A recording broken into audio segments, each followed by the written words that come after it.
What's up? What's up? All right, let's go ahead and get a watch list together for day two. Didn't take anything day one. The market did another one of those fake moves up and then flipped back down. We're looking at day two. We got a couple of we got one that's been doing well since we've had this big sell-off is Exxon. Now you see Exxon started going up around the 5th of March, and since then it's moved up 8%. So it's been going up while the whole market's been dumping. Slide over the SPY real quick. We see that since March 5th, SPY has dropped about 5%. All right, but Exxon has gone up over that time. So looking at Exxon for potential breakout here over 112. So we'll set an alert there. They're going to slide over to grab. For grab, I'm looking at this demand zone here. So we see that previously we came into this area, bounced out, bounced out. So now we have this big kind of double bottom situation on a weekly, and this could go through.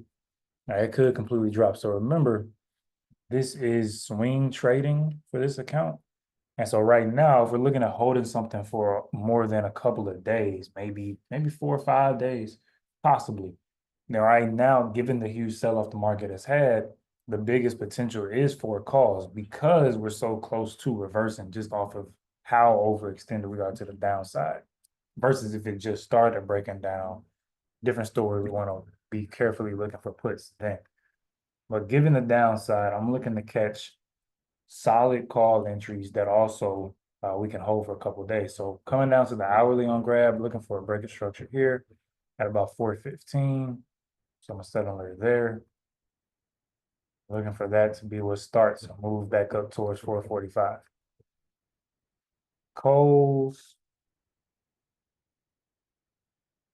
Coles has been selling off pretty deep as well. They have earnings slated soon. So we'll see if that causes a breakout here. If it does, then we'll look to see if we can close over this high. Then we might have a good chance to go ahead and push up towards 14. So that'll be a good small account trade. Drop box, you can see that big drop off of positive earnings, and they continuously beat earnings recently. But now it's come down, kind of got a little trend line support here that we can look for. And after this drop, things have kind of fizzled. So it's still some downward movement here, but the downward movement isn't really strong. It's just kind of semi down. I want to say like kind of consolidating down, right? Hopefully you get what I mean by that. Like it's coming down in a little channel, but it's not coming down very strong. So looking to see if we can break up and bounce off of that, get over about 27, and then look to keep pushing up from there. Say 27.